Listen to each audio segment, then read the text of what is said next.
The world breaks everyone, and afterward, some are strong at the broken places. Ernest Hemingway.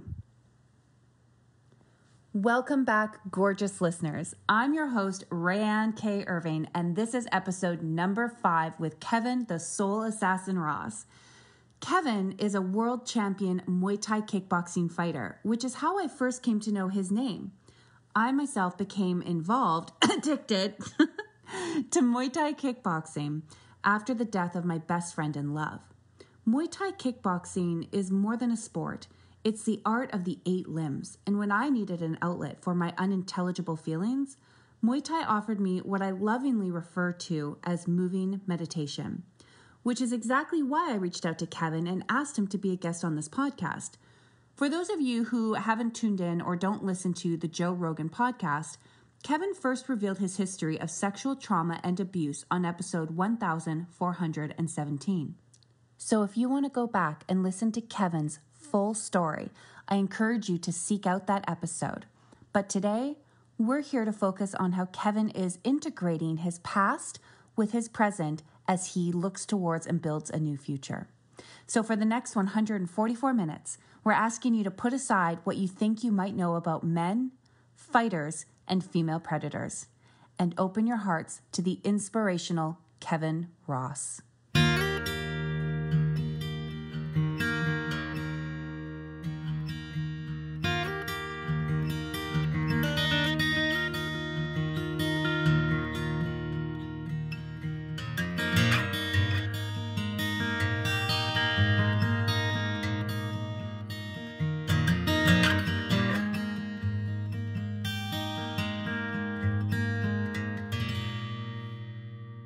Good morning, Kevin Ross. How are you doing today? I'm doing great. How about you? Oh, can't complain. It's looks like it's going to be a gorgeous day outside here in Vancouver, Canada. So where are you sitting at this morning? I'm in La Jolla, San Diego, California. San Diego, California. What's it like there?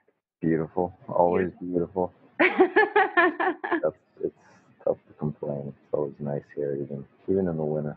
Yeah. I mean, it's probably like 70 today, and it's what are we in February? That's fantastic. What's got you up this early in the morning, other than the podcast? I'm actually always up early, whether it's training or not. I think part of it is I've been doing it for so long that I just always wake up early, which is good when you have stuff to do. But when you want to take a break, I still wake up at 5 or 6 a.m. and it's a little annoying when I'm trying to get some rest and recovery. But it helps with work and working out and that kind of thing. Do you find that because you wake up so early in the morning that your nighttime, like you have to go to bed at a certain time? Like, is that regimented for you?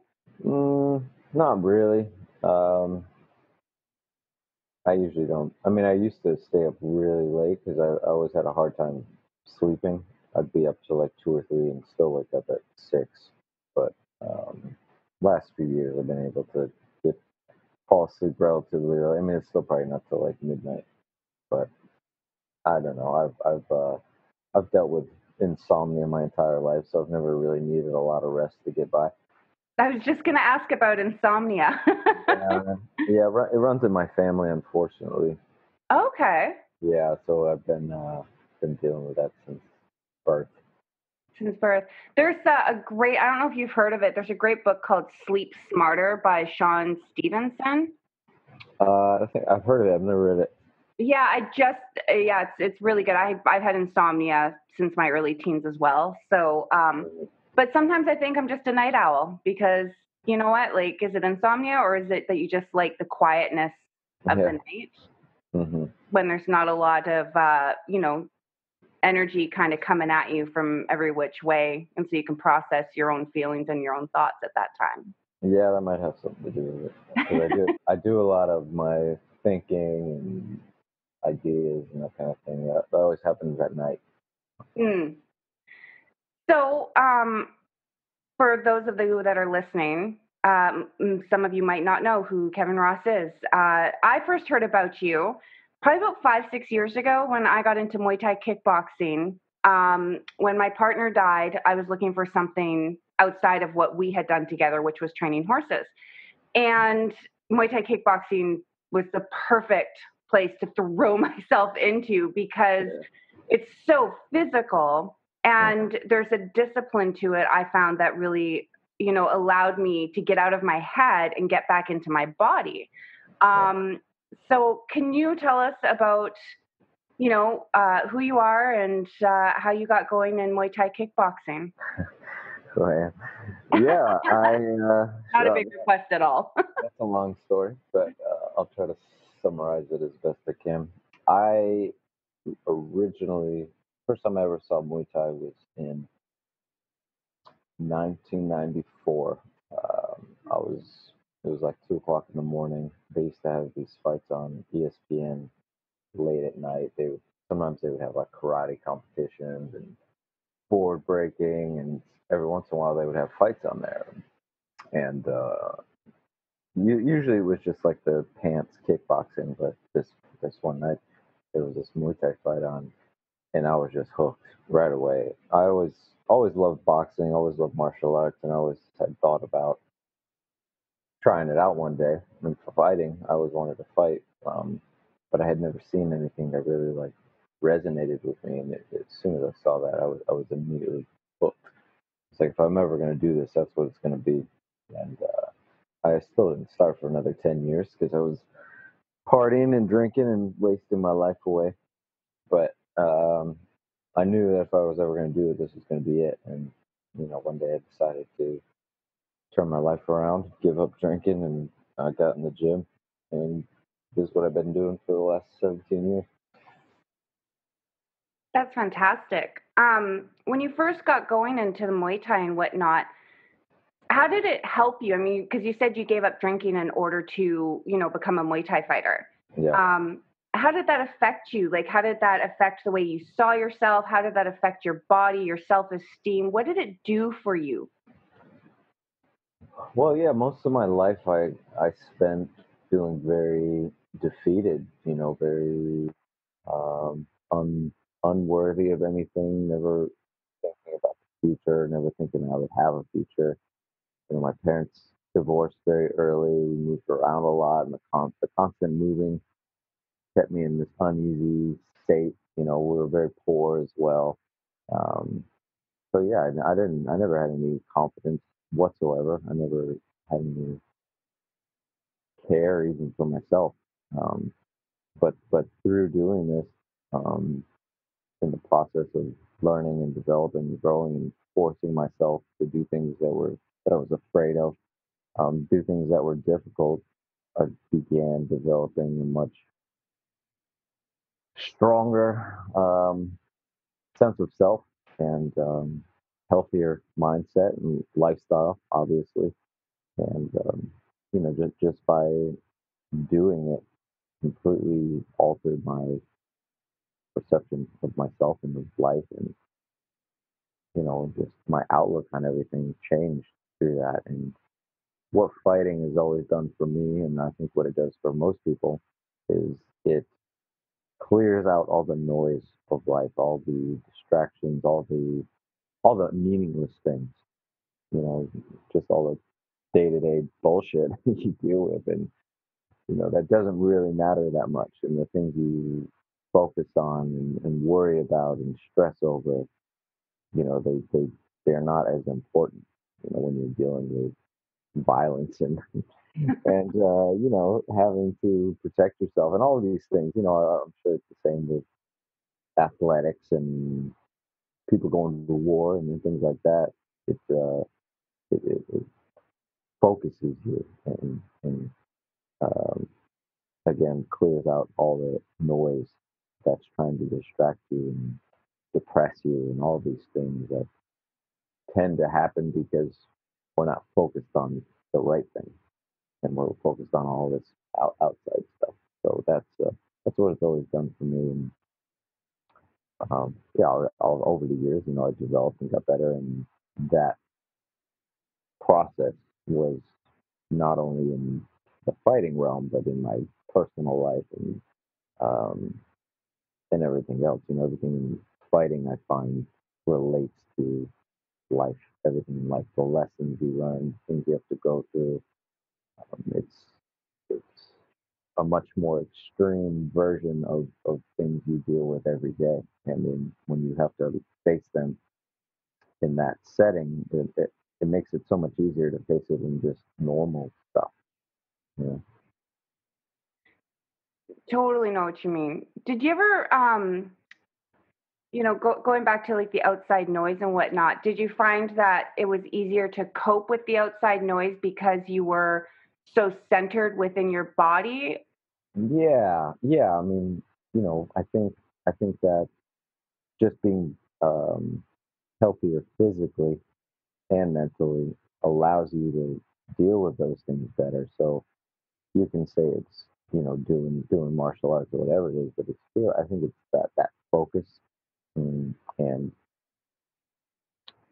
having to face difficult things and scary things in the ring when people can hurt you and damage you and all of these things relate to everyday life and normally you let the smallest little things bother you, like somebody cutting you off in traffic or using your car keys or someone being a jerk to you, or even in a violent way, like people you know trying to come at you and start fights with you.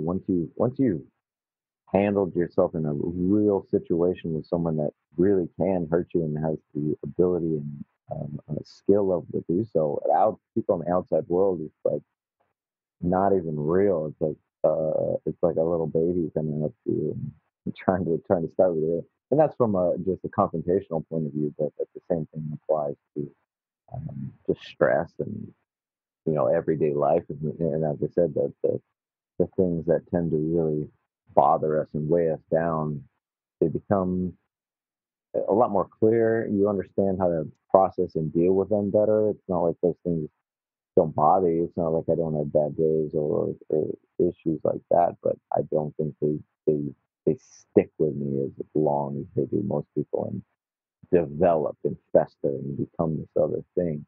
You're able to see things for what they are. You're able to see this moment for what it is. It's just a moment. It's just a feeling. It's just a situation. It's not my whole life is over. Um, and again, I think that's what that process allows you to handle things better when you're forced to do it on a daily basis in the physical realm. Yeah, I found with Muay Thai especially, it was almost a relief from, not like my fears weren't imaginary. My fears were very real, but it was a relief to fall into something where I could see the danger that was coming at me and I could gauge it and I could, judge a response to it, whether or not I wanted to step out of the way or engage with that. And I feel like that really helped with, the fears I couldn't see that were coming at me, just in the outside world and whatnot. Yeah. I mean, that's exactly it. It's that process of handling extreme situations or minor situations. You understand that there's this event, there's this thing, and you have choices to make. And as opposed to like letting these things happen to you and being stuck with them, you understand that there is a process, regardless of how big or small the event is. Um, it's a little more clear on the fact that you always have choices to make. Even if the circumstances out of its control, you have a choice how you react to it, whether you let it impact you and drag you down, or whether you face it and fight it and all these other things. Like I said, everything fighting that relates to real life, like every battle you're in, everything that happens is a fight, an emotional fight, a mental fight, a physical fight. And once you learn that everything that we do has the exact same process. Now, it doesn't make it easier, but it makes it you're able to understand it better and see it more clearly and understand the process of dealing with it and getting through it and getting over it. I heard that you were writing a book and that you've been I've read 2 books actually. Oh, 2 books. I'm really behind. Yeah, right. I'm actually working on my 3rd book right now, which is I would technically call this my first full book. because the Right. other ones were the first book I ever wrote called Dancing with Sanchez. It's just about one of my fights and my training leading up to it. And then the second book is called Soul, which is a collaboration book I did with a friend of mine, Johnny Van Riley, and it's a compilation of a lot of my past writings and drawings and things. So I don't really consider that a book I wrote because it was just a collaboration of other writings that I've done over the years. Where this Right. one is something it's about my whole life leading up to fighting. I've had to go back and remember things and actually write it all out. Where the other two books are pretty much already done just by me keeping a journal and that kind of thing. So it wasn't as long of a process. But I've been working on this for at least 5 years, probably longer. Have because you said you're going back. Like I've been working on my own book too for probably about 5-6 years now, and I have to be honest. Like I started right before I went to Thailand, and I feel as though the fighting and the training, the discipline of it, really helped. To stay in my body because I think it's easy. At least my experience has been that it's easy to get lost in the somatic memory, like the trauma and the triggers when they come up as you're trying to write out your story and you're trying to process it, in a way that doesn't just make sense to you, but that would make sense to the people that you're trying to share it with. Because when it first comes out, it's jumbled, like everything's when you're in your body, you're living your own story. It's all at once. It's always around you, and in order to put that process and put it down in a book, I feel like you have to go in quietly and pick up little pieces and line them up for everybody else in a way that you understand it. Like, what's your process been like going back into the past? It's been difficult. It's been extremely difficult in a lot of ways. One because I don't have much memory of my childhood um, for various reasons. I mean, the trauma and the constant moving and then the drug and alcohol use, I'm sure didn't help with my memory. And so I had a lot blocked out, and I wasn't able to even access a lot of these memories. But by talking to friends and family from back then, looking through old photo albums, just you slowly start. It's almost like you slowly start opening this door, and in the beginning it seemed like, well, I'm just going to have to kind of generalize a lot of things and just a lot of factual statements like I lived here, and then I moved here, and that was it. But the more that I do, the more that I remember, and am able to um, expand on, and it's been painful, and but at the same time rewarding, and being able to remember all these things um, fills in a lot of these gaps, and um, it's been tough though because as I'm training and like getting ready for a fight, it's difficult to remember all these things and process all these emotions while I'm trying to stay focused on this thing. So usually once a fight is relatively close, I won't write anymore because it's a lot of emotional weight. There's good and bad, and it's definitely not all negative, but it's it's heavy. It's a lot to deal with and handle. So I've had to find a way to navigate around the other things I'm doing in my life and not get stuck. It's very easy for me to get stuck in those feelings that because it brings up all that past stuff, and the more I talk about it, the more it kind of brings all that right back to where I am now. And, I, it's still easy to get stuck there. If I don't understand the process of not getting stuck there, I could forget about it and just start going down that road, and I don't think it ends up being very good. So finding the way to do it in a healthy way has been it's all been a learning process for me. This whole thing has been good, helped me grow a lot and learn a lot and develop. As a writer, as a person, this is all very new to me in a lot of ways, and I'm really just kind of figuring it out on my own. Yeah, I commend you for being able to stay on the road of focus. When I started to write my book, everybody's like, "Oh, that must be so cathartic. That must be so nice, and that must feel so good to write your book." And I was like, "No, no, it feels like shit. It is probably. I don't recommend it to anybody who's not willing to be in a monogamous relationship with about 5 different therapists and find an outlet so that they don't fall, down that rabbit hole of old triggers. And I think that's one of the least talked about things, at least in my experience, about digging into your past. It doesn't just bring up memories, but when you decide to write a book about it, you're reliving it, because you have to restructure the sentences. The first time you put it down, maybe it's a vague memory, and the second time you go back, and every single time, it draws up the feelings. It's not just a memory. The feelings come back with it, especially if they're unresolved. And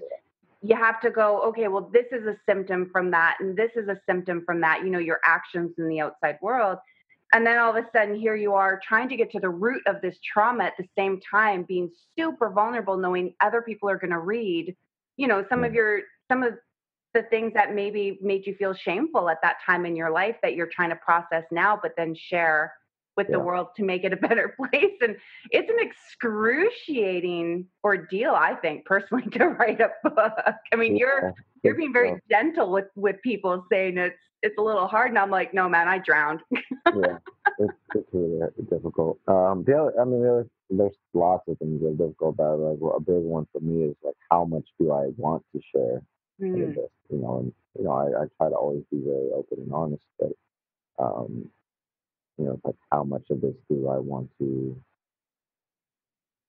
I don't know, put value in is the wrong word, but it's like, the more I feel like I expand on certain topics, it's like, am I giving this thing power, or do I just want to like say this thing happened and leave it at that, as opposed to like getting into like all the awful details about it, like, so a lot of it has been, when I write, I'll typically write it just all as much as I can out, and then I'll decide later how much I want to share with the rest of the world. Because this all started out as like, I just wanted to do it for myself.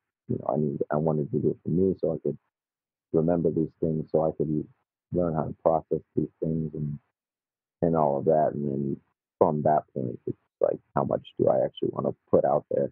And then, there were certain things I wasn't going to put out there at all. And then I not accidentally, intentionally put them out there to the world. And I'm like, geez, I guess I got to put this in the book now.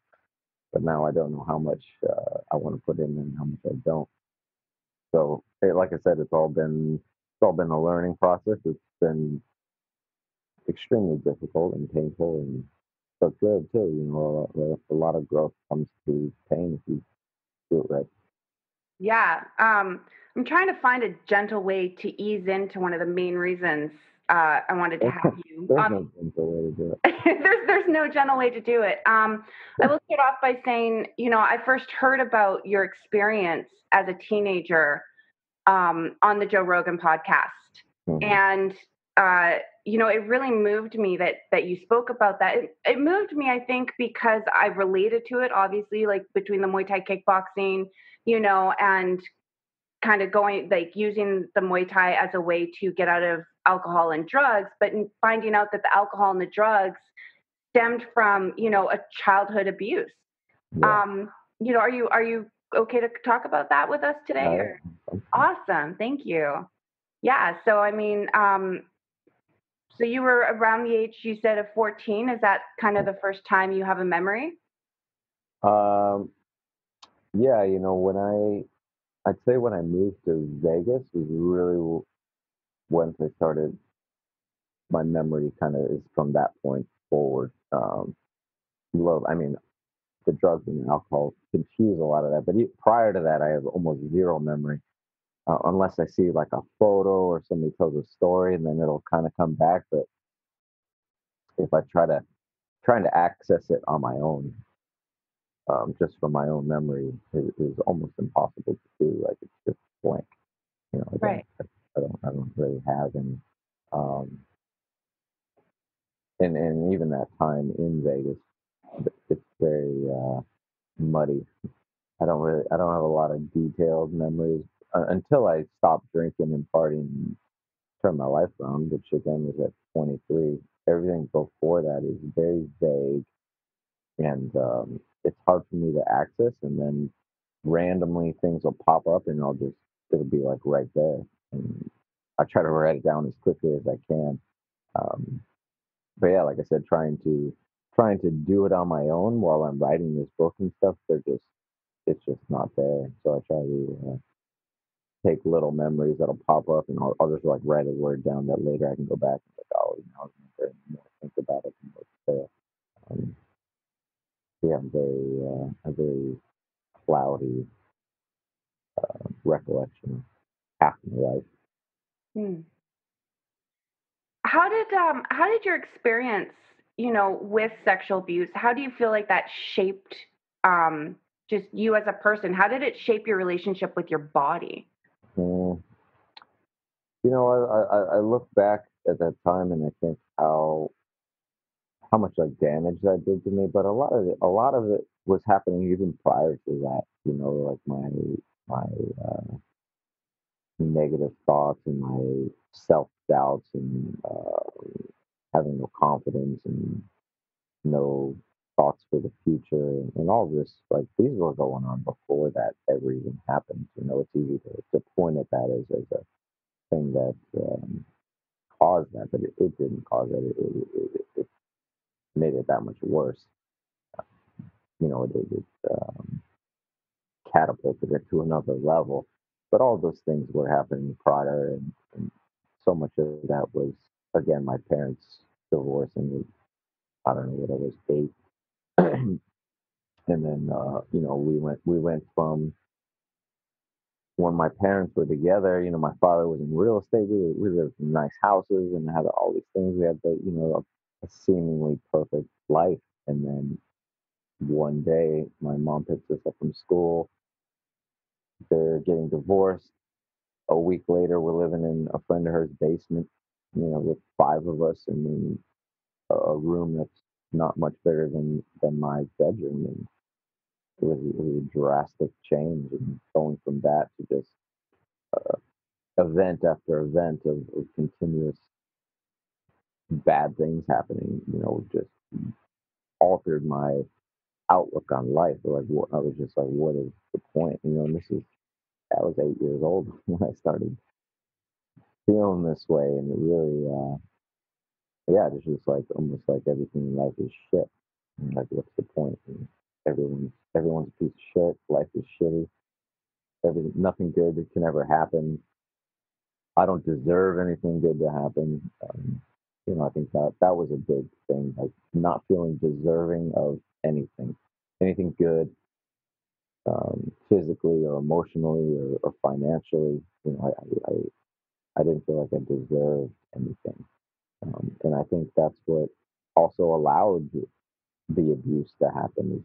Is I allowed myself to be abused by life and by people and by circumstances, and this was just another version of that I allowed to happen to me. And that's something I didn't really even understand until just recently, that was a mindset that I had, um, allowing life to take advantage of me, and feeling like I didn't have control. And what I remember, I always heard the term victim mentality. And, when you are a victim, you think, of course, I have a victim mentality. Like, I'm a victim, and I've been abused, and like I have those things happen to me. But what I never understood was what the actual meaning of that is. And I just looked it up one day and like, oh shit, like that actually makes a lot of sense. And what it really means is that you feel like you don't have any control over how you react to life. We don't have any control over certain circumstances that happen, but we always have control what we choose to do with it. And that really struck a chord with me because that's something I've definitely, preached and talked about and handled in a lot of areas of my life. Like, I talk about it through fighting. So I'm like, yeah, shitty things happen, and you can let them you can rely on them as excuses for why things didn't go the way you wanted to, but they happen to everybody. And it's your decision whether you use it to defeat you or whether you use it as a motivator. And that was a eye-opening thing for me. Looking at those experiences in my childhood and stuff, that I allowed that to make me feel like a less an undeserving human, undeserving of anything, and just like almost invited bad things to happen to me because I didn't feel like I deserved to anything better. Like I don't think it was that I wanted bad things to happen. I think I felt like I didn't deserve anything good, so that just brought in more bad. Do you feel like you attached yourself kind of to the wounds and like the patterns essentially that had been created in your childhood?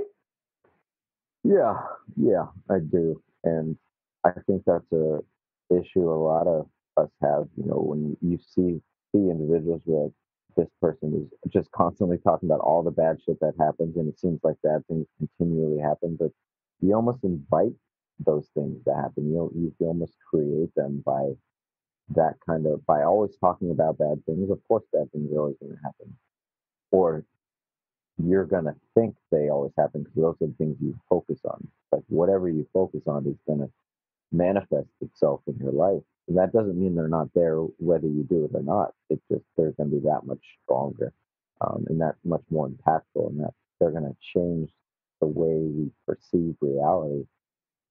You can take two people with the exact same circumstances, and one person thinks they have a good life, and one person thinks they have a bad life because of what they're comparing themselves to, what they're focusing on.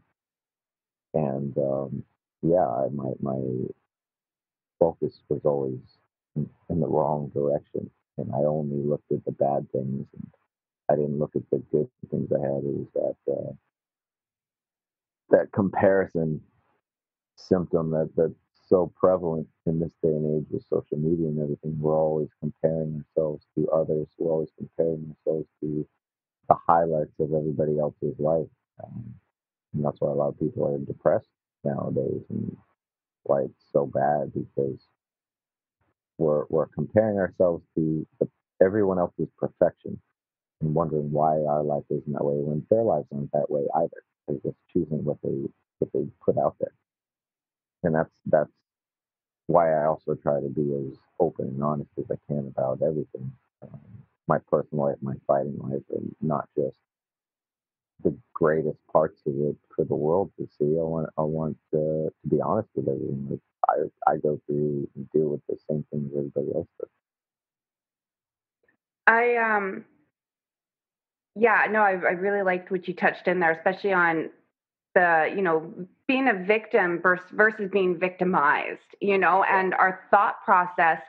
And I really struggle. There's a lot of organizations out there right now, and they're calling a lot of the people who've been through who've been sexually exploited or sexually abused, and they're saying, "Well, you're a victim," and I really feel like they're just, they're setting these kids up to knock them down, essentially, because it's a defeating thing to look up and be like, "Oh, you're saying I'm a victim," and I think like when you attach that identity, you're giving away your power to reclaim your life, right? Like you're just giving it away and you're going, "Oh, well, I'm a victim of circumstance. I'm a victim of this." And, they're saying it, so it must be true. And I had no control over this. And I really feel like what you said is they're forgetting to let the people know that you always have the power to choose how you see that circumstance or how you see what took place and what you can take away from it, and that your perception of the world around you, like that reality is being created by how you identify with yourself, and I did the same thing. Like when I went through my sexual abuse and whatnot, I swallowed it, and then I started drawing those same circumstances back to myself into my 30s. To be honest with you, like into my 30s, I didn't recognize those patterns that were creating such big issues for me. Like how did that affect you? Like as far as the recreation of those patterns in your 20s, and like the people that you were keeping around you at that time, how did that change with your mindset, or what instigated changing your mindset?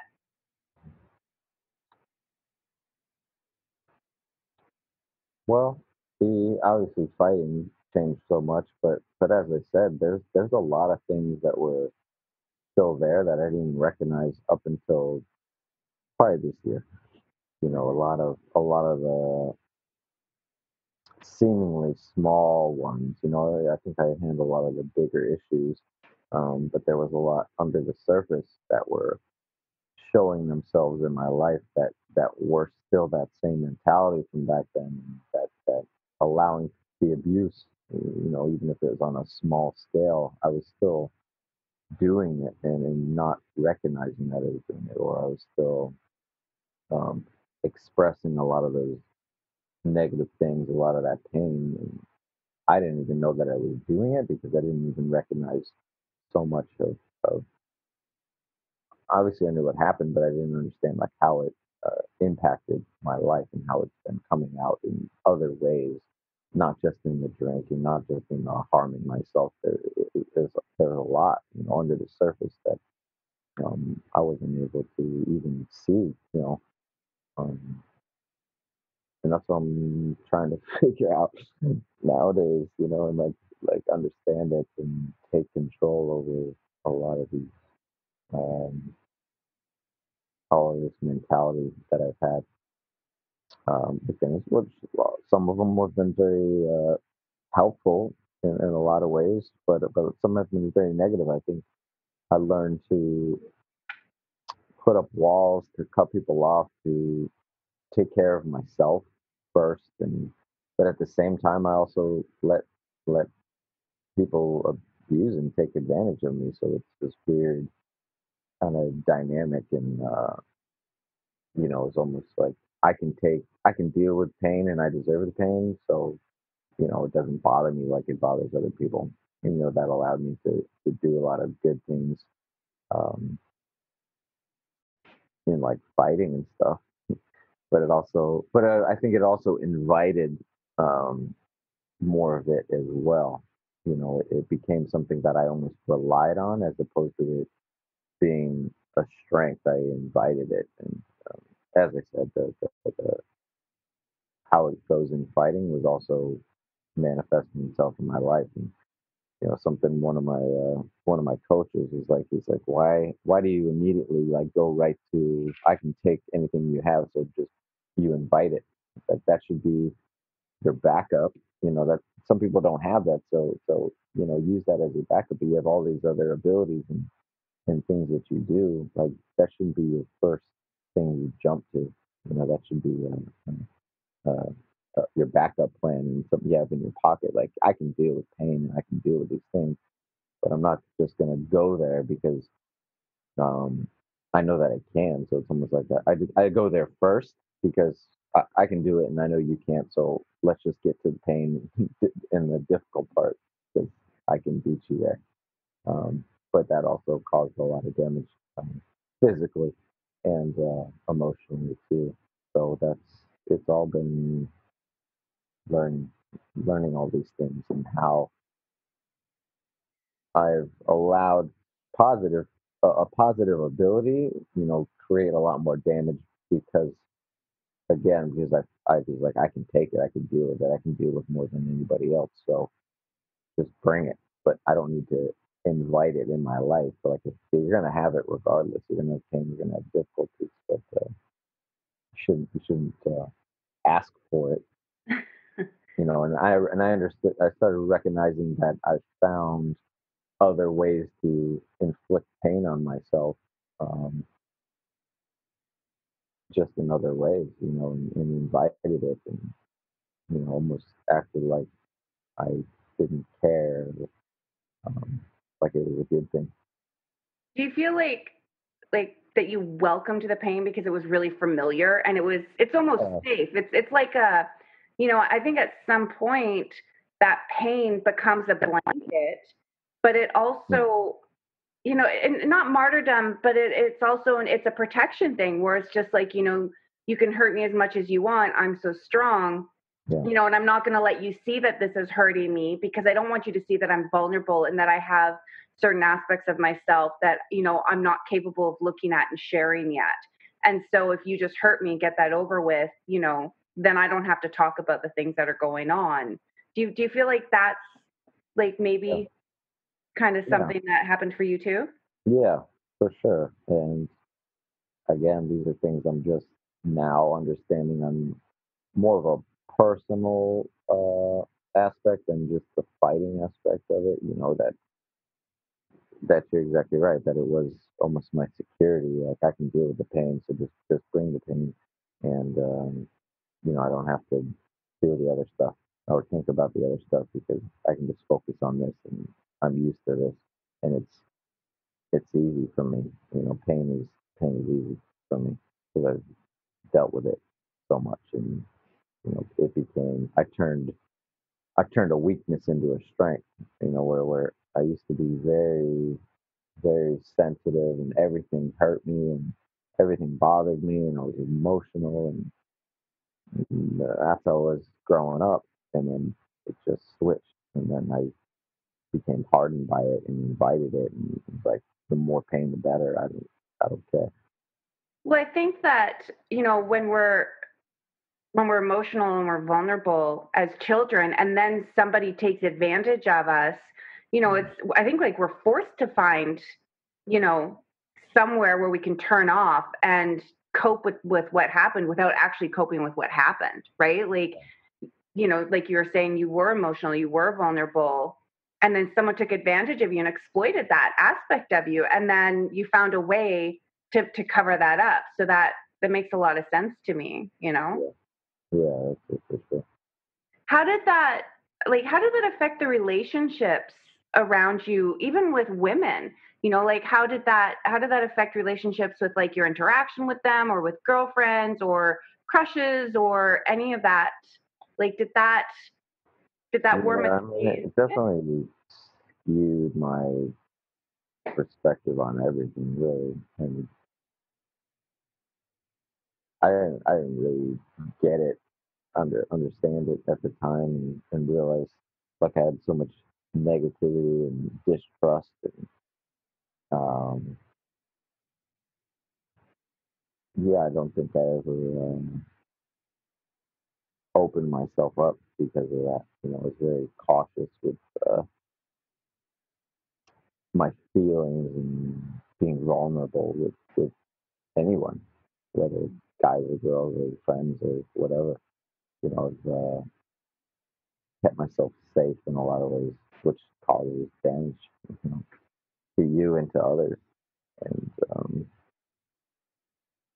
yeah, it's difficult to say exactly what it did, what it didn't do, but it changed me for sure in so many ways, and so many of these things, as I said, I'm just now starting to really recognize um, the complexity of it all, and how all these things have played into my life and changed my outlook. And you know, there's certain things where, yeah, it gave me a lot of strength in areas, but that also caused me to invite a lot of pain too, and create more damage, as opposed to taking control of it and developing through it, and taking this awful thing and making it a positive thing, which is, again, what you have a choice whether what you do with it or not.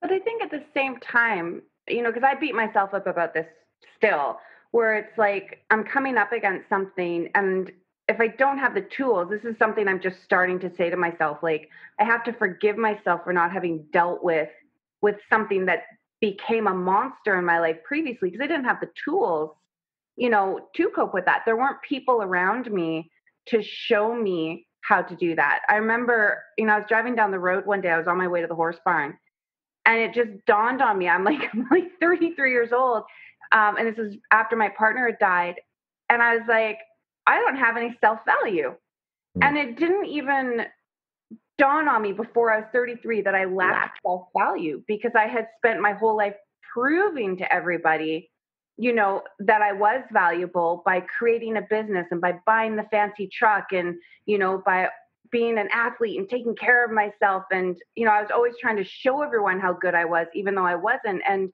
then I realized, I was like, wait a minute, I don't have any self-value because my mom and my dad didn't teach me self-value. And so for about 5 seconds, I was really, really pissed about that. And then I was like, then it really dawned on me, well, of course they couldn't teach me self-value. Neither one of them had it. Yeah. They didn't value themselves because they hadn't been taught.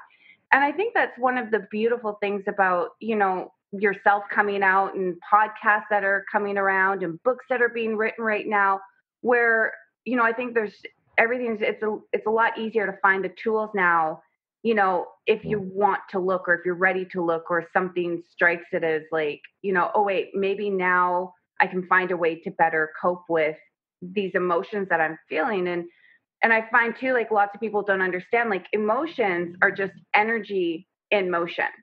And I think that's one of the things that Muay Thai helped me understand was that energy in motion. And when you stop that energy, you hurt yourself, like where you can get hurt versus letting that energy move through you and carry you forward, and it can propel you actually into a better position, to feel not just safer, but to be safer so that you're not, constantly damaging yourself by staying stuck.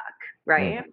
Yeah, for sure. And as you said, when I was coming up, there was no, or I didn't know of any resources. I didn't know that this was happening to other people. I felt very isolated and alone, and that caused, I'd say, the majority of the damage because I didn't feel like I could talk to anybody. I didn't feel like anyone was going through this. I didn't feel like anyone could understand. And that's why I've always been motivated to share all this with people because if I would have known this was going on to somebody else and somebody else understood, and again, not just the abuse situation, but the whole mental aspect of it and emotional aspect of my life up to that point, I felt so alone and like the entire world was going on and I was just stuck. And like this was I was the only person that this was happening to. And you know, if I didn't feel that way, would things have been different? I definitely would have felt different. Whether it would have changed circumstances or not, I don't know. But just the knowledge of not being alone would have helped. And that's always been a motivator. And even more so now, the older I get, the more motivated I am to be vocal about these things and understand that I have the power to be the person I wish I had when I was going through these things, and that was such a impactful feeling for me. Like before I went on Rogan, actually even before he asked me to come on the show again, that thought continually went through my mind. Like you are the person you wish you had when you were younger, or you can be. You just need to be. You're just not. You're not. And like you are in a lot of ways, and I've tried to be in a lot of ways, but it's like there's so much more you can be doing. And I was trying like, well, how should I do this? How should I? I always knew I wanted to share this eventually, but like, how do I do it? Do I write it out? Do I do like an interview with myself? And then it just happened to come up, and then I was like, well, shit. Now I have to do it on there. I don't know. And like, this is something I've been thinking about and praying about. I'm like, how can I do this? How can I share this? And then this gigantic platform just falls in my lap. And then it was like, all right, here you go. Here's your opportunity. Are you going to use it? I'm like, oh no, I don't want to do this. I don't want to do this at all. It was really, really, really extremely difficult and petrified. I was petrified to do it. I didn't want to do that. I felt a responsibility to do it, and I always try to think about my younger self. Like, if you knew there was somebody out there that could have shared this, and they were too afraid, like, what would you tell that person? Like, you could literally save my life right now, and you're too afraid. Like, what's wrong with you? What is wrong with you? Why can't you do that? Like, so be afraid. Do it anyway. Be afraid. Your voice can shake. You can cry. You can do all these things, but you need to share this. And I was like, all right, I'm gonna do it. I'm gonna do it. And I was actually talking with my buddy Willie when I was in Thailand, and I was like, I don't want to just go on there and talk about fighting again, because we can easily, I could talk about fighting for hours and hours and days on end. And um, my favorite, one of my favorite things on his interviews is when he has these people that are experts in their fields, but they express their thoughts and outlook on other aspects of life, not just on the thing that they do. And I think that's what's very um, unique and interesting about Rogan's podcast, is you get a much more in-depth view on this person. And when we started out on the show, and I was like, all right, I'm talking, like, how am I going to segue into this? Like you said, like, how do you just bring that up? And I'm like, well, maybe it'll come up naturally. I'm like, it's not going. Then we immediately started talking about fighting, and we're just going. And in my head, I'm like, oh shit, like, we're doing it already. We're already just talking about fighting. This could go on for 3 hours, and if I don't bring this up and the show's over, I'm gonna regret this forever. And then I'm even having this battle in my head. I'm like, well, I could do it on something else. And I'm like, this is like once in a lifetime opportunity for you. You have said you wanted to share this. There's nothing that's going to be bigger than this. It's just not going to happen. And like, you're going to regret it. You're going to regret it. And so I'm trying to find, like, I'm trying to speak to him at the same time. This is going through my head. And like, if you watch it, there's a few moments where I almost bring it up a couple times, but I don't. Um, I just didn't know how, and I didn't, like, part of me didn't want to, like, ruin his show. Like, I felt like I was gonna, like, bring the whole thing crashing down. Like, oh shit, this is depressing. Like, why am I talking to you? And then I was even thinking afterwards, after I did it, I'm like, oh, what if he doesn't want to, like, put that episode out there? Maybe it's too much, like, maybe that wasn't good. And it didn't even really dawn on me at the time how crazy that was that I did that. It was scary for me and a lot of things, but more on a small scale, just talking about it with a person, like now, like, yeah, this could be scary. But after that night, I was like, oh shit.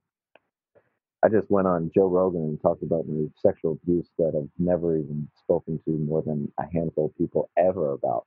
And yeah, it was pretty crazy. And like, my life is, I mean, I talked about it on Rogan. Like, my life is freaking weird. Like, so weird.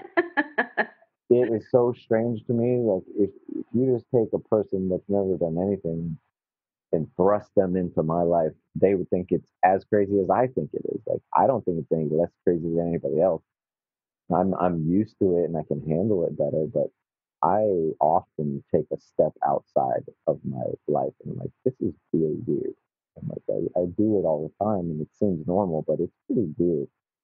It's I don't pretty know. odd. I think it's beautiful. I mean, I think that it's the. I'd say weird's the wrong word, but it's I just have a crazy life.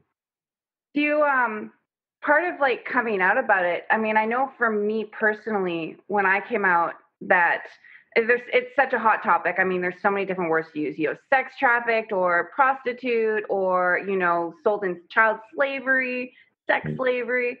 When I first came out, I think the biggest fear was the stigma that surrounded it. The mentality when I was growing up in the 90s. Because I went through my thing in 96, I think it was. And going through that, the stigma is that, oh no, you were a slut and you're a prostitute. There was no talk about, well, actually, I was groomed and then kidnapped and beat up and, like, they put a noose around your neck and were like, you're going to do this thing. So there was this real stigma where you couldn't talk about what had happened, and that's as a female, as a female, where, it is a little bit more common knowledge that women have been raped and abused. And I think, what was that like coming out against the stigma as a man that had a woman sexually exploit him. Like, was that difficult to bring together in your head to try to understand how that happened? Mm. So it wasn't really difficult for me to understand how it happened because I knew how it happened.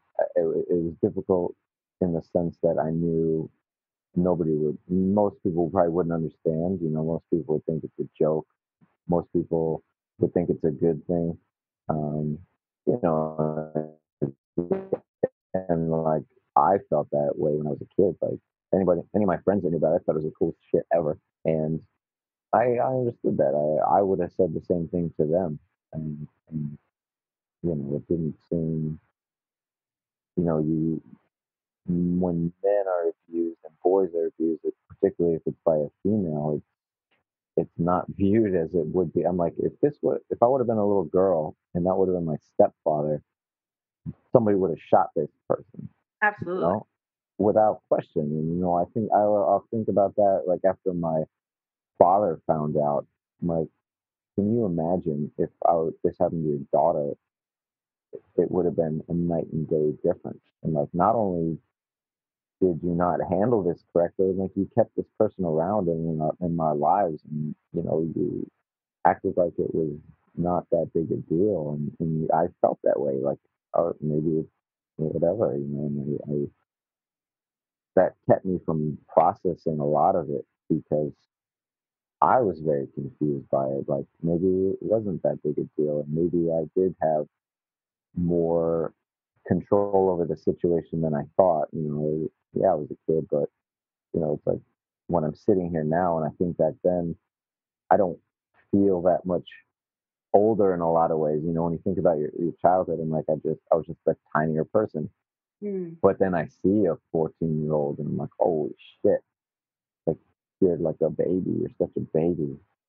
You're grown in a lot of ways, but mentally and emotionally and physically, you're a child. And particularly for adult, once I got to be her age, and then I saw a 14-year-old, it really, really struck me hard.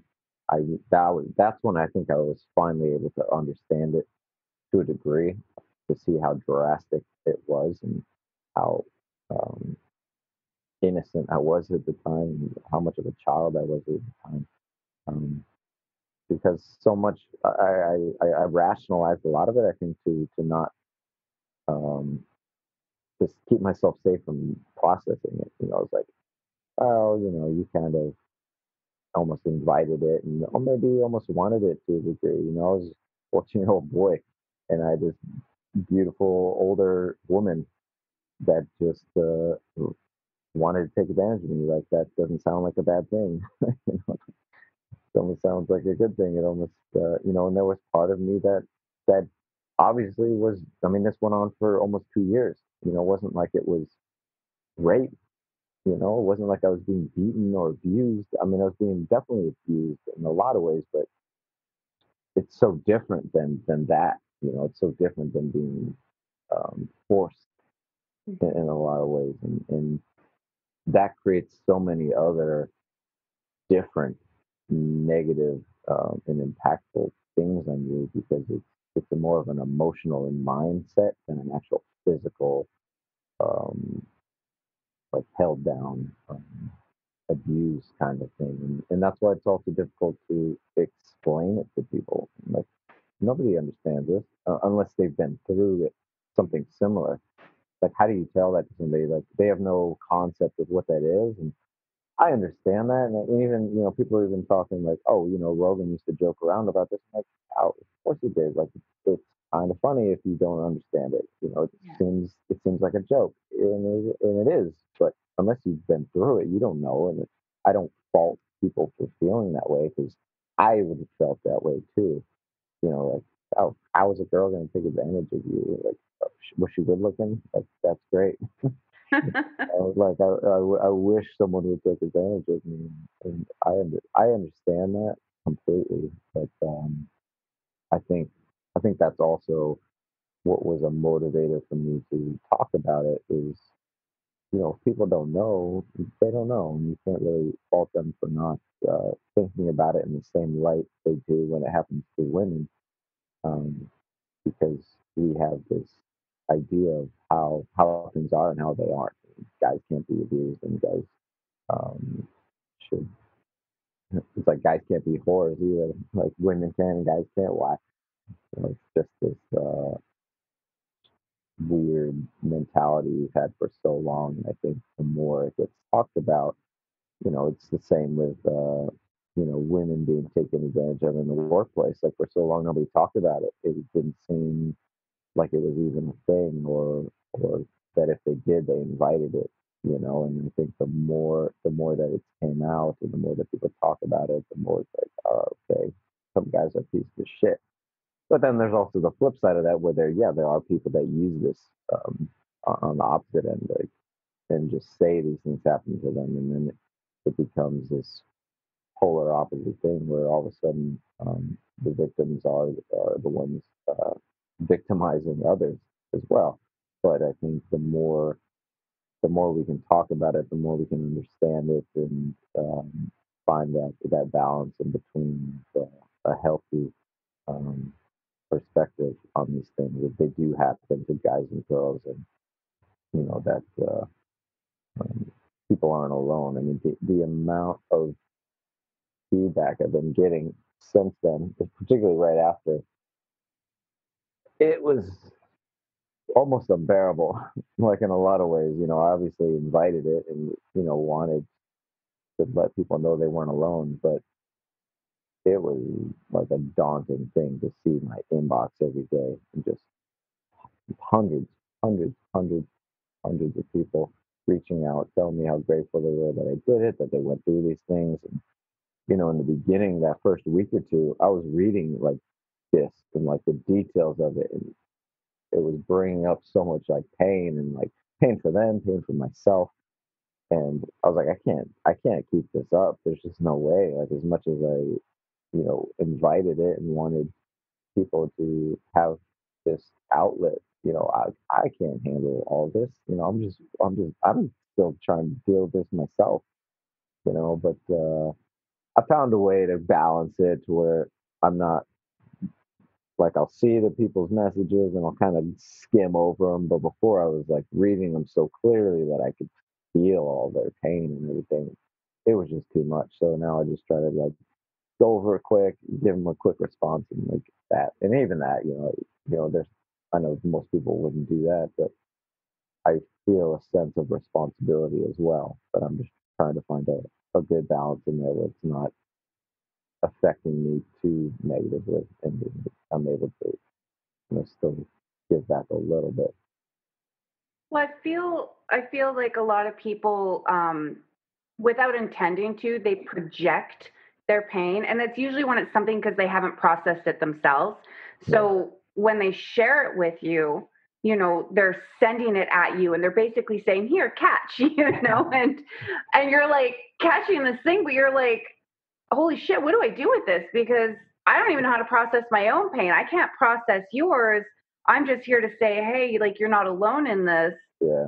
And then it kind of weighs you down because, like you said, you feel this sense of responsibility as to, like, well, shit, how do I interact with this person? How do I say the right thing or the wrong thing, or what's going to come of this? And, like, where do you even start when it comes to that? But I think the most beautiful thing is that you started it all, like, just that just that you shared that piece of yourself with the world. And the vulnerability part, I think, comes in saying that, I am still working through this. I don't know where this is going to go. I don't know how this is going to, turn out in the end. I just know that I'm here, I'm in the thick of it, and like, you're not alone if you're in the thick of this shit too, because we're all just trying to figure out where we're going to go from here. And I remember the first time I didn't feel alone. I mean, I don't know about you, but I remember the first time I just gotten off the streets, and I was going to bed with a butcher knife, cutting myself,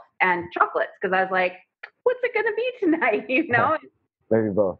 Yeah, right. And I'm just like, I'm going to snuggle up with both of you right now. And, and then there was this article in a 17 magazine, and it was about this girl who had gotten off the streets, and our stories weren't the same. Like her reasons for being in the life, my reasons for being in the life, they were astronomically different.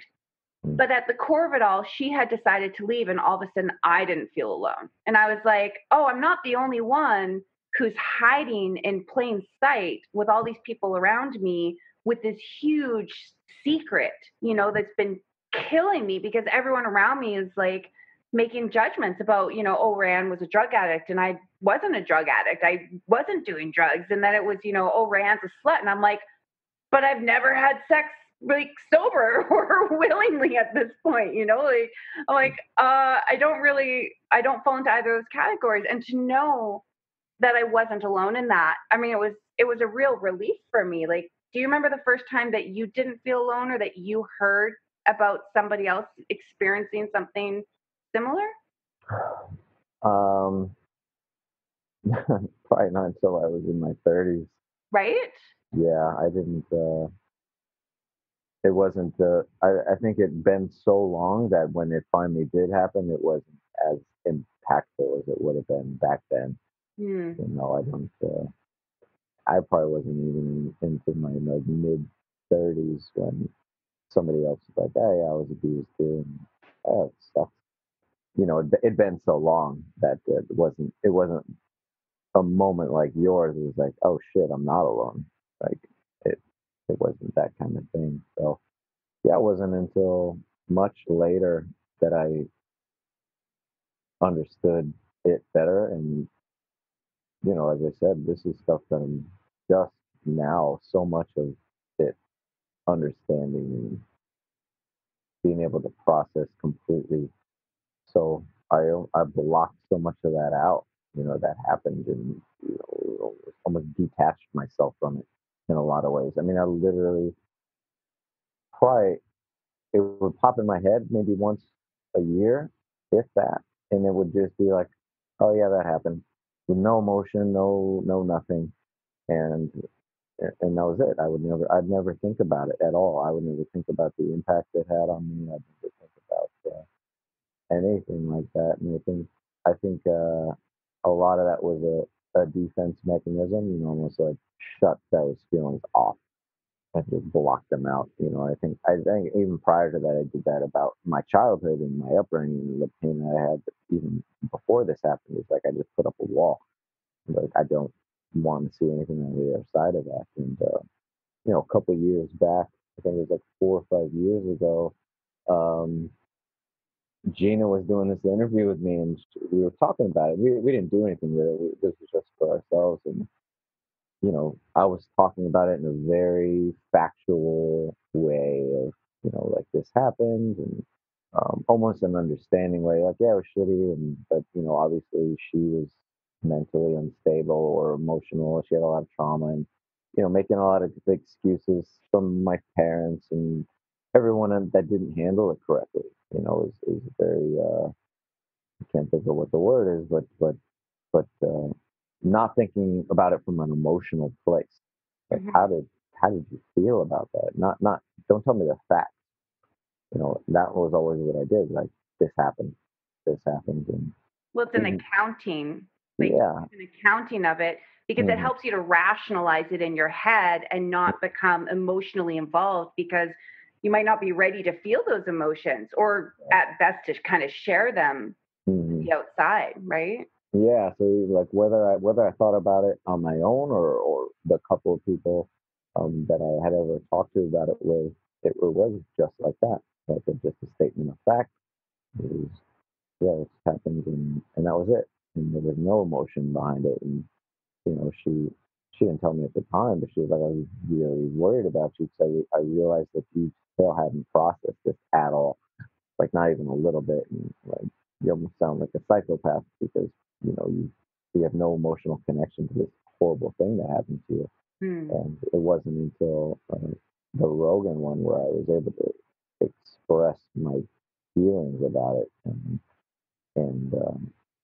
then that just happened. That just happened. So this is I think, 20.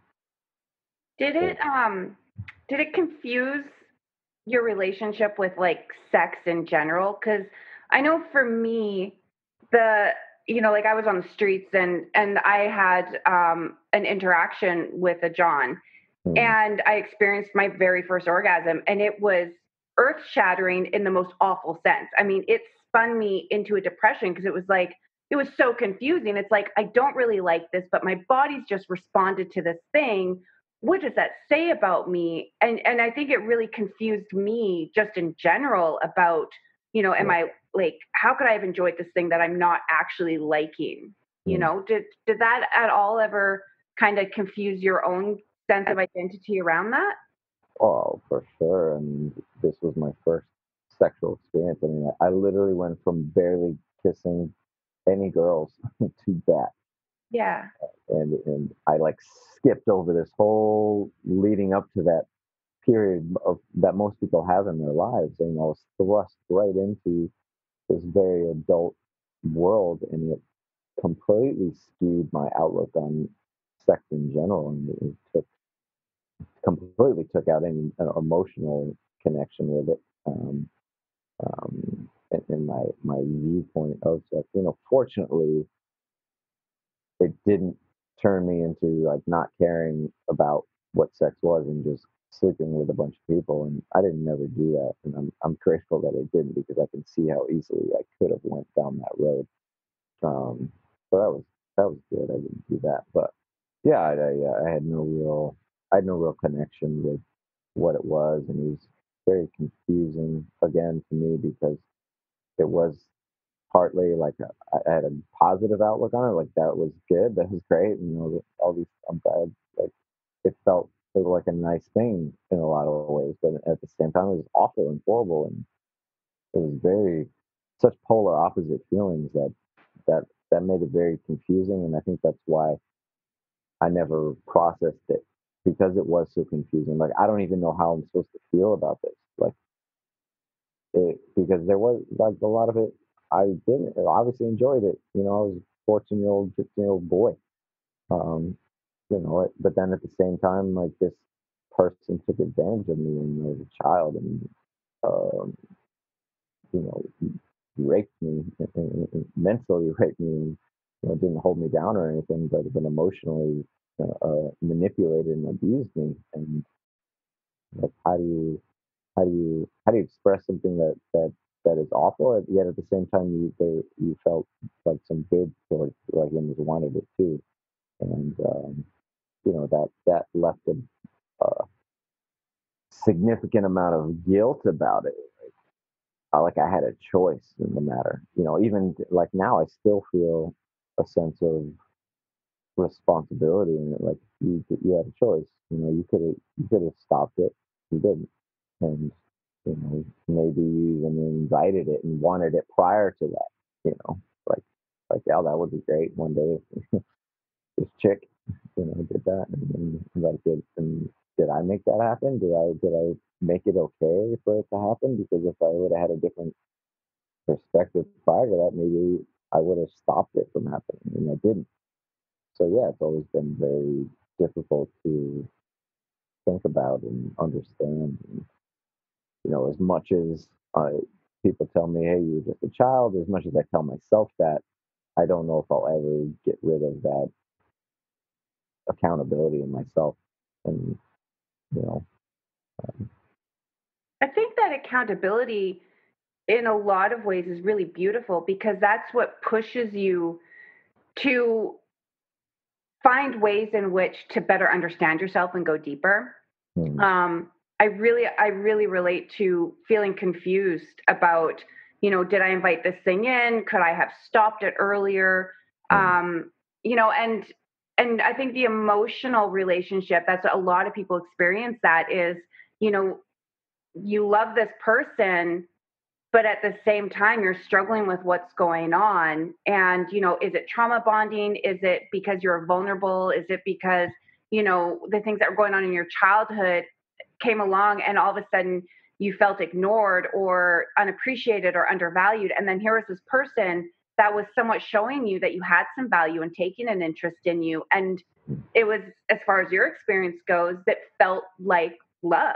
you know, because it was setting off all these chemicals in your brain. And I experienced that, I think, with my second pimp. He kidnapped me for all intents purposes. And there was this one moment where after a couple weeks, you know, he was forcing me to give him oral sex. And I started to cry in the middle of it, which was such a weird experience for me because, you know, this was something that I was doing on like a nightly basis. But here all of a sudden there was tears like leaking all over my face. And I remember he panicked and he picked me up and he promised to never make me do that again. But he was kissing my face and he was holding me and he was hugging me. And it was so confusing because here was this person that was totally abusing me. And yet I was so grateful that he was hugging me and showing me some form of care in this world around me that was completely chaotic. And the only way I could rationalize it was to say, well, I guess the monster in me loved the monster in him. You know, I mean, that's a literal line from my book, is just, you know, there's a side of me that loves him and loves what's happening. And there's this other side of me that is, you know, completely destroyed by this. Yeah. Yeah. I mean, I definitely think part of me was, you know, as I said, even before this, I was hurting myself and harming myself, I think, because I deserve this, you know, and since I deserve this, you should enjoy it. And just, this is the way life is. And you don't deserve anything better. So you should appreciate what you got. Mm-hmm. Yeah. And that, you know, I think in so many ways that creates just a different kind of psychological damage where, again, like your typical rape is going to create a certain kind of emotional response and damage, but it's such a different thing. It creates, obviously not, I don't want to say worse, they're not comparable because they're both awful in different ways. Self-loathing, maybe? Yeah, I think it creates its own storm. Yeah, it's very different. I think in a lot of ways it's harder to understand, so that makes it more difficult for anybody else to understand. Mm-hmm. You know, like if you can't understand it, how's anybody else supposed to? You know, and again, this isn't something that is talked about hardly ever. You know, it's not brought up. You know, it's almost like this unspoken thing that happens to so many people and so many families, and it's awful. And like I said, the messages of it, like the amount of people that this happened to by like family members and like blood family members, and geez, it's so terrible. And it you wouldn't think it's as prevalent as it is because it's not talked about. You know, it's never talked about, but it's sickening, like how prevalent this is, and like so many people, like everybody understands it to a degree. Either it's happened to them or certain circumstances they understand how it could happen. Yeah, it's awful. It's awful. Well, I think too, you know, like I read that psychologically pain registers in the brain the same way that like emotional pain registers on par with physical pain that's happening within the body. And so when people say hurtful words or when we feel trapped emotionally, it does register as physical pain. And I think that, you know, when it comes to being physically held down and raped, you know, versus being emotionally you know, just struggling emotionally and being a prisoner of your own fears and your own thoughts, they're actually very equal. And I always say that. I remember my sister had said this thing once, and these words just popped out of my mouth, and they stuck with me. You know, when our dad died, and her friend compared it to breaking up with a boyfriend. And I remember what I said to her is, I said, you know, he said, the most pain that you've ever been in, the most absolute pain you've ever been in, is exactly on par with what she's ever been through, because that's the most serious pain that she can imagine happening. Yeah. And so I think when we explain it in terms of that, it is relatable, because I think that we try to minimize our pain.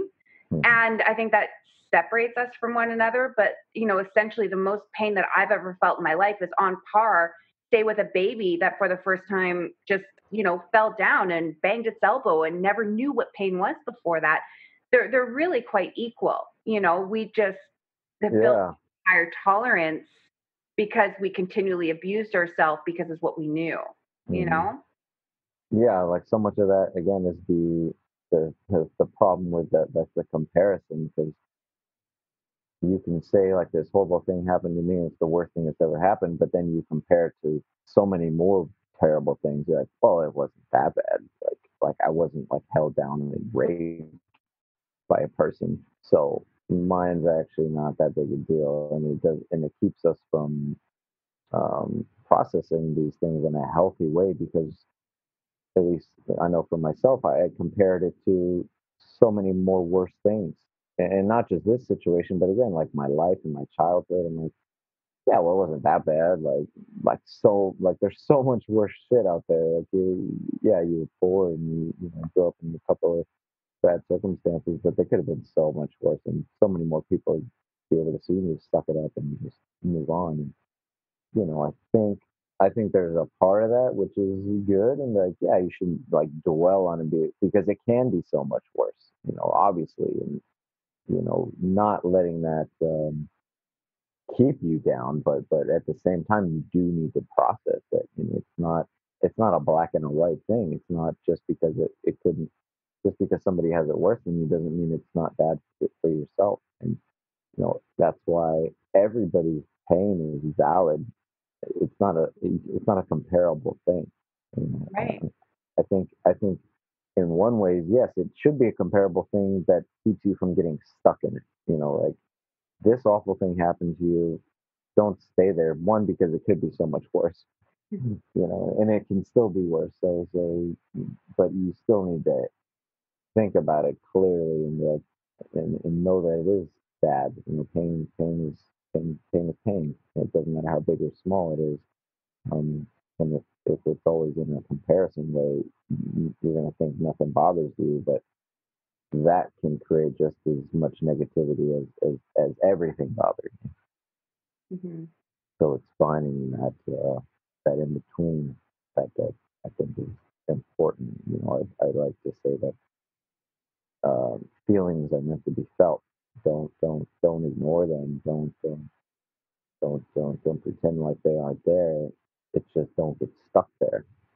Like, again, when you relate things to the fighting world, like when you lose, feel like shit, like it sucks, like you don't want this to happen again. Not, it doesn't matter, go to the next one. Long term, yes, but you need to feel whatever you feel, and there's no right or wrong to how you feel. Maybe you feel good about it. Oh, I'm glad I lost. I'm glad this horrible thing happened to me. It's not. You can't put can't judge feelings.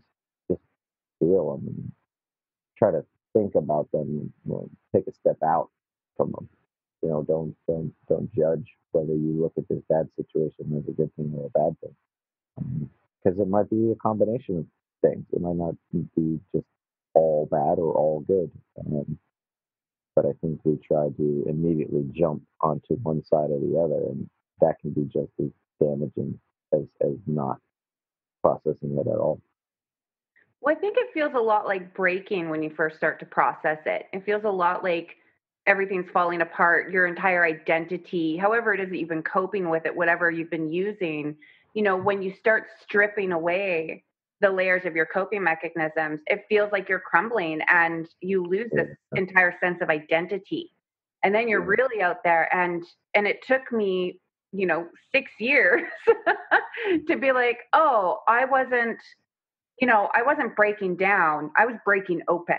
It's like the deeper I'm able to meet myself, the deeper I can meet other people, um, and I think that there's a lot of beauty in that aspect of it, of being able to meet yourself deeply and then being able to welcome people into your life and meet them, where they're at, because you can go either way up and down the scale, Mm-hmm. You can go into, like me, I don't know about you, but I have a nasty sense of humor. And I mean, I can laugh about the most sadistic things in the world. And people would look at me and be like, but you've been through some really horrible things. How can you laugh about that horrible thing? And I'm going, because when I wasn't able to process it, that's how I dealt with that pain, you know? Whereas I can also go on the other scale and be like, you know, and look into it from a soul level, from a spiritual level, from, you know, and look at it on a grand scale. You know, Yeah. how did that affect you, or how is that affecting you right now? Like, as you're processing, how is that affecting your ability to meet yourself and the world around you? Yeah, well, to your point, I think a big part of it for me was I'd feel like if I let these things affect me, it was like I was giving up and you know, being weak and being a baby about it. And I felt like, oh, you need to be stronger. You need to put up these walls, and that makes you stronger. But that doesn't make you stronger at all. Like, what makes us stronger is dealing with pain and having failure and processing that, and then getting stronger through it. But by ignoring it, you think you're being stronger, but you're really weakening yourself and numbing yourself and not being your whole self and limiting your potential. So it's confusing because you do feel like you're giving up, but as long as you don't get stuck in it, you're actually developing. And I think that for me, that's a hard thing to do because I have that natural instinct to power through pain and to face it head on and, you know, not let it bother me. So when I am letting something bother me, I feel like I'm giving up. But I think having a better perspective of what it is, and that's important to go through that spectrum of emotions, um, has been helpful. But again, as I said, this is stuff that I'm still learning and figuring out, and so much just in the past year. I mean, this past year has been probably one of the most significant learning and growing periods of my life in a lot of ways. Would you say that your perception of, like, because I know a lot of us talk about weakness and strength, would you say that it's changed your perception of what strength is versus what weakness is? Because Yeah, I don't know, like, growing up, we were always told, you know, that it was weak if you showed your tears. It was weak if you showed that you were sad about something, you know, yeah, and that you were strong if you just powered through it, and you were strong if you know, didn't show people like how it really affected you. Has that changed for you, or is that changing? yeah, yeah. As you said, I think it's important to always see and show the whole picture, not just you're always strong, you're always brave, you're always in control. Like nobody is. So why pretend that way? And the more we can be honest, I think the more connected we'll feel with each other, and the more we'll understand that we're not alone, and the more we can develop and grow together. But by putting on these fronts, it just separates us from everyone, and we don't feel connected. We don't feel relatable, and we don't relate to anybody because we're all putting on these shows, we're all putting on these masks for the world and pretending, and that has caused so much of the negativity in the world because we're all out here pretending and thinking that that's what strong people do and that's what good people do.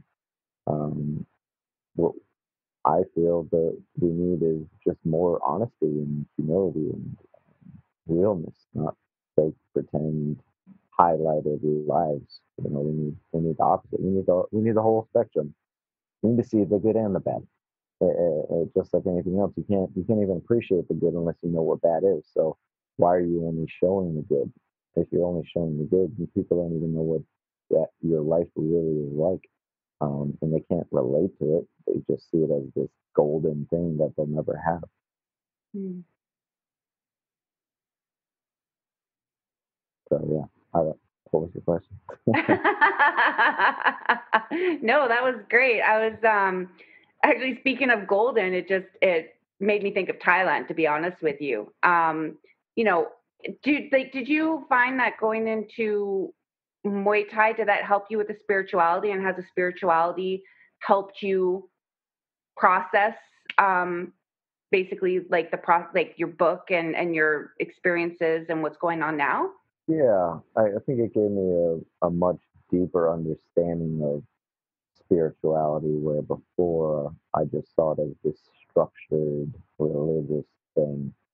Um, it's so much more complex and deep than anything you can put a label or a religion or a book or a belief onto. And, that's something that's really developed um, over the years. And yeah, definitely fighting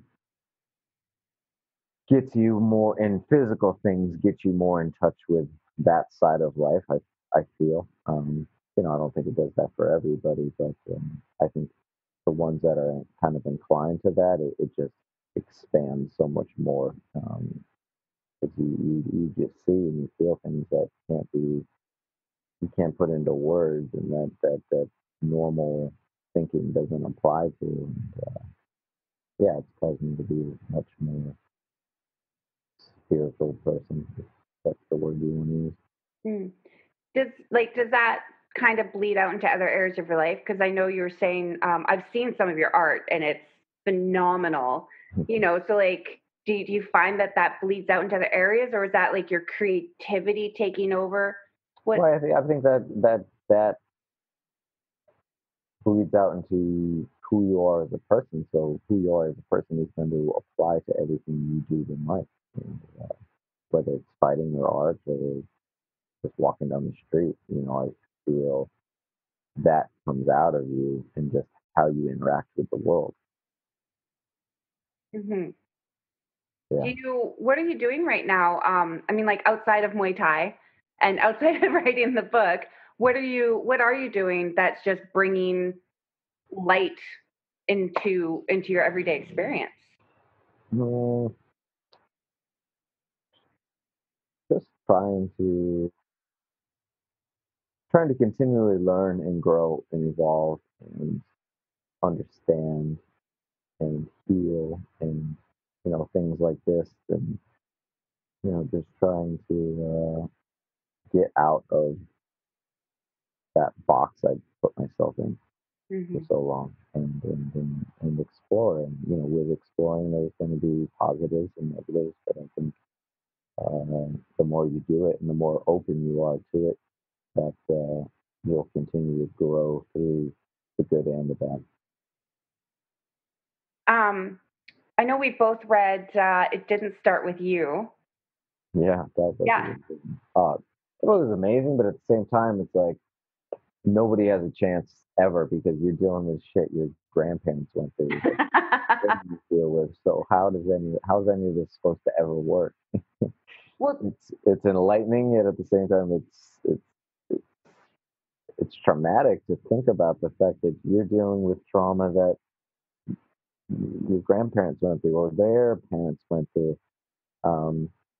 But I think it also makes it a motivator to deal with the things in your life, because you're going to pass them on. And if you don't deal with them, there's a really good kind of metaphorical thing in the Bruce Lee movie where like his dad was battling that demon, and then he never fought him. So then he had to fight him in his dream. And once he did, like his kid was saved from him. And it's that whole, you pass the sins of the father thing. If you don't deal with it, your kids are going to have to deal with it, or their kids are going to have to deal with it. So for me, it's been a motivator to do the things maybe that I don't want to do, like right. speaking up about these things. Like if you don't, maybe this is going to happen to your kid. And there was you see that Bombshell movie?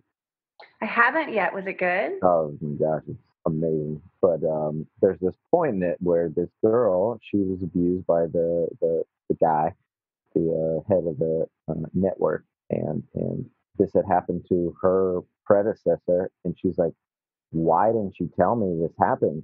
And she's like, "It's not my responsibility to like tell you." And she's like, "Yeah, it is. It's all of our responsibilities to take care of each other. If somebody would have told me that this was even a possibility, I might have been prepared or been ready for this to happen. But when it happened, it just threw me off, and so I wasn't ready for it. And then it happened to me, and that I saw that before the show, and that struck me hard. Like, by not being out and open and talking about this, it makes it easier for it to happen again and again and again and again. The more it's talked about, the more it's expressed, the more difficult it is for people to get away with shit like this, because people are now they're looking for it.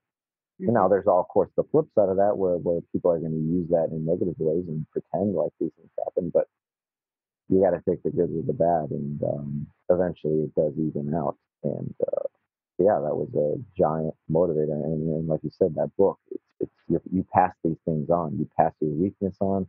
You pass your trauma on. You pass all these things on, whether it's to your relatives or your children or even to the world around you. You pass these feelings out there. But by not processing these things, you infect the world with your damage, and you hurt the innocent people out there, and you make it easier for it to happen again and again and again, and it's this vicious cycle. They, like the saying goes, like, hurt people hurt people, and if you don't um, take some responsibility in it, and get out of that victim mentality, you're going to hurt other people, even if you don't hurt them that same way.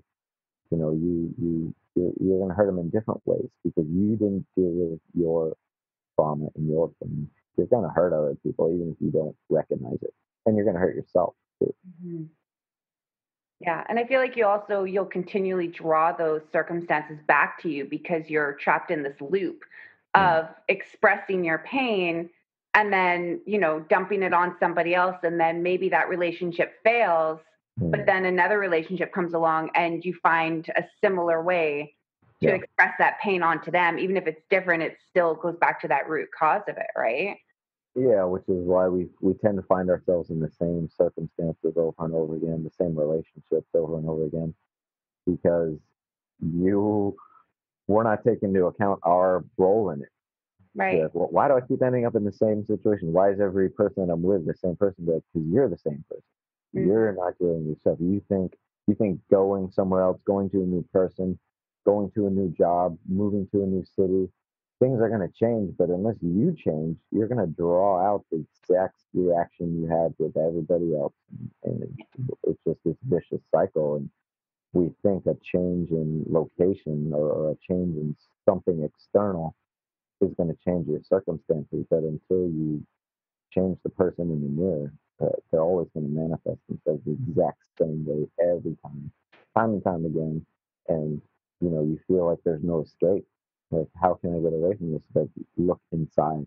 Well, I think that that blame game is really what creates the victim, like the victimization mentality, where you're just victimizing yourself because you're pointing externally at all these things that are the causes of your unhappiness, versus sitting down and saying, okay, taking responsibility and going, okay, well, that person did this thing, this act. Yeah, that act was atrocious, but now it's my responsibility, to seek out ways in which I can heal myself so I don't pass that same trauma on. And I call that prey to predator. I think that a lot of people who do prey or display predatory behaviors and prey off of, the more vulnerable people, those are the ones that take something that's happened to them and they relive that in their subconscious until it manifests its way, physically outside of themselves. And then they're, hurting the people around them, even if they're not intending to. And the inability to see the damage that they're doing stems from, I think, maybe just a sense of identity, and it's that cognitive dissonance where it's like all this proof is out there, but if they stop to look at that and apply it to themselves, how they view themselves, they're going to have to start unpacking. and the unpacking that, like you're in right now, you're unpacking, and that's hard. I think that's probably the hardest thing that anybody can ever do is to unpack it. But I also think it's not only the most beautiful thing a person can do, but the bravest thing you can do in your life is unpack all these things and help yourself to understand them, make as much sense of them as you can, and then share your findings, with the world. Right? Yeah. Yeah. Yeah. It's very easy to look at external circumstances and all these things, like these things that happen to you, without taking into account your maybe not your role, but how you handled it, how you processed it, and like how you can end up hurting other people in different ways. It's like healthy, well balanced, mentally, physically, emotionally. People don't hurt people like damaged people do, and if a damaged person hurts you, now you're damaged. You're probably going to hurt people, even if you probably never hurt them the same way. Some people do, which is awful, but most people, I think, find other ways, not find other ways, but do hurt others in different ways. But they're like, I didn't do that, so that's not bad. And like, yeah, but that's also something that allowed me to rationalize a lot of things, like how my father handled things. I'm like, yeah, but his childhood was dog shit. Like it was horrible, and his dad didn't love him and all these things. But you still have to take responsibility in what you do. And again, that's been a big motivator for me. I'm like, he didn't handle the things that happened to him and process them correctly, so he passed those down to me in different ways. I definitely don't want to do that. And again, whether that's to children or to other people in your life, or even to individuals you don't even know, just how you interact with them, you pass those things down if you don't heal from them.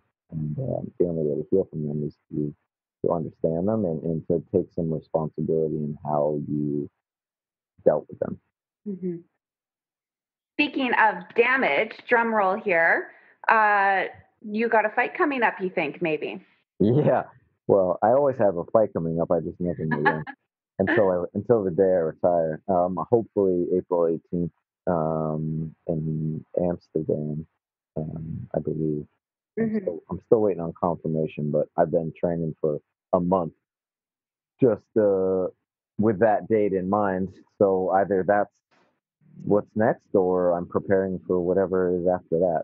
But hopefully that's what's coming up. I should know here in the next week. I am actually curious. Like when I got going to Muay Thai, one of the biggest things that was said was I was too old because I was in my 30s when I started Muay Thai kickboxing, and I think maybe from like a Thai point of view, when they start so young, it's kind of like gymnasts, right? Where they're done by they're in their 20s. Yeah. How do you feel? Because you didn't start till you were 23, Yeah. and you're still going strong. You're still loving it. You're still training for it hard. Like how long do you see yourself going with this? Well, I'm gonna go with it my entire life. As far as how long I'm gonna be fighting, Yeah, competing, fighting. I don't know. That's something I've never known from day one, and it's always been a difficult question to answer because I just don't know. I have a few factors that will always play into that. Like, do I still love it? Yes. Do I still have the drive and ability to train correctly? Yes. And do I feel like I'm still improving and developing? Yes. So for me, if those answers are still yes, then I'm going to keep doing it. One, I think I'm always gonna love it. I'm always gonna want to fight. So I don't think that's ever going to be a no. I think the biggest question for me is, am I physically able and willing to prepare correctly? And I think that's the biggest thing that happens with a lot of people that stay in the sport longer than they should is, of course, they still want to fight. Like they're always going to want to fight.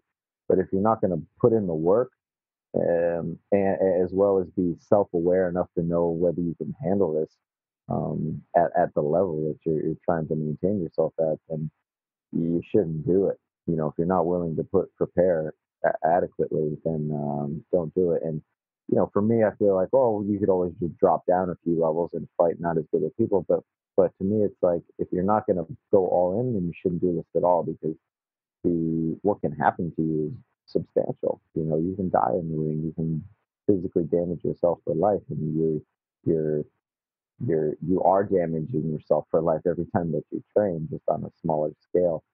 And if you're not willing to prepare correctly, then you shouldn't do this. And so I think I've always had a pretty healthy outlook on that, and know that this is all temporary.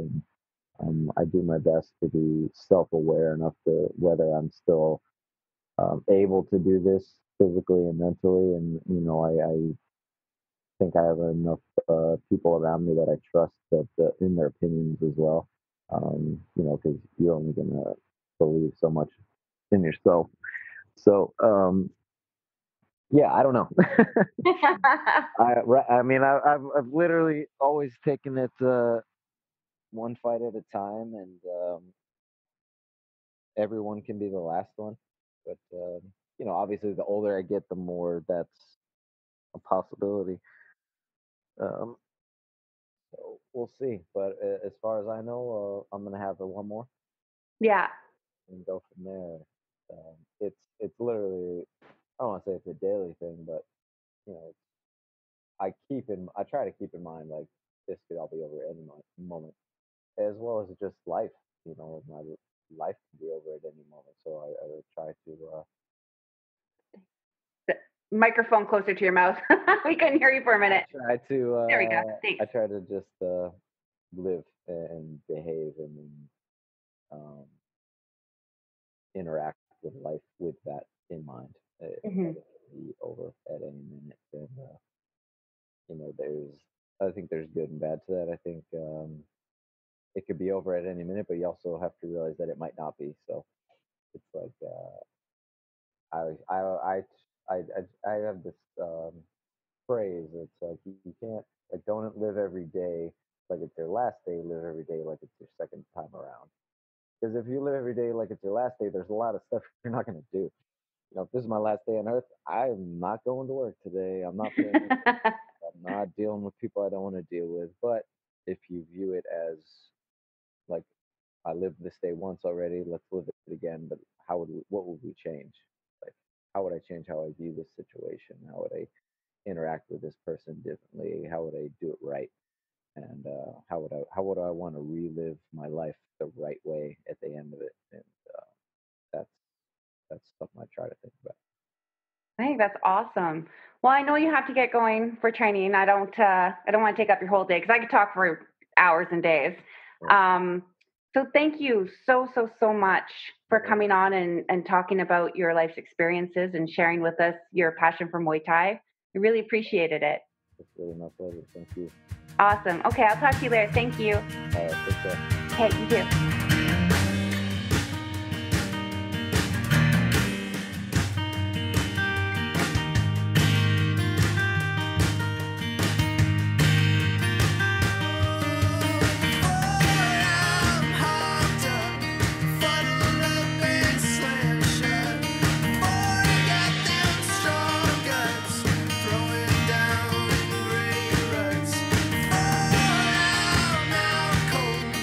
All the while my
Disclaimer.